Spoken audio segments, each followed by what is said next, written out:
బలవంతుడి యొక్క లక్షణాలు ఏంటి అని అంటే ప్రియులారా, దుర్బల స్థితిలో నుండి మనలను దేవాలయంలోకి నడిపిస్తాడు. ఏమండి, ఏ స్థితిలో నుంచి? అంతకుముందు ఏ స్థితి ఆ కుంటివాడిది? ఎవరన్నా ఏమన్నా వేస్తేనే కడుపు నిండే పరిస్థితి, ఎవరన్నా ఏమన్నా ఇస్తేనే.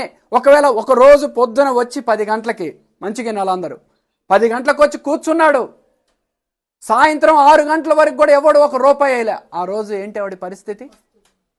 ఏమీ లేదు. ఉట్టిగానే వెళ్ళాలి ఇంటికి. ఇంటికి వెళ్ళిన తర్వాత ఒకవేళ పిల్లలో ఇద్దరో ఒక్కలో ఉంటే వాళ్ళు అడుగుతారు, నాన్న మా పరిస్థితి ఏంటి, ఏం తినాలి అని అంటే, అయ్యా ఈరోజు ఏమీ.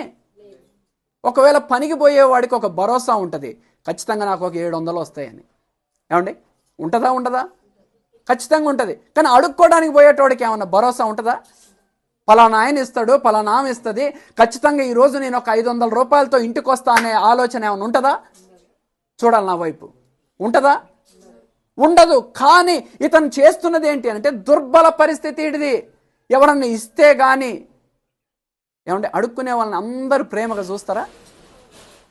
అవద్దు అని కర్ర తీసుకొని తరిమిన వాళ్ళు కూడా లేకపోలేదు.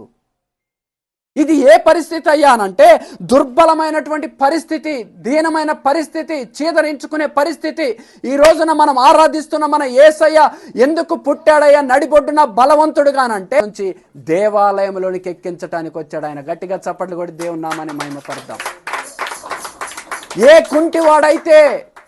కుంటివాడైతే ఎవరన్నా ఏమన్నా ఇస్తే బాగు అని అడుక్కుంటున్న వాడిని పరిస్థితి ఏమైపోయిందయ్యానంటే, పేతురు యోహానులు చెప్పింది ఏంటంటే, నజరేయుడైన యేసు నామములో నువ్వు లేచి నిలువుము అనగా లేచి నిలిచి మందిరములోనికి వెళ్ళి దేవుని స్తుతించాడు. గట్టిగా చప్పట్లు కొట్టి దేవుని నామాన్ని మహిమపడదాం. ఇక్కడే ఉండాలా మీరు. ఏమైపోయింది ఆ రోజుతో ఆయన పరిస్థితి? చెప్పాలి. ఏమైపోయింది ఆయన పరిస్థితి? మారిపోయింది. ఆ రోజు నుంచి అడుక్కుంటాడా? ఇంకా అడుక్కునే పరిస్థితి? దేవుడు స్వస్థపరిచాడు. దుర్భరమైనటువంటి పరిస్థితిలో నుంచి దేవాలయంలోనికి ఎక్కే పరిస్థితికి తీసుకొచ్చాడు.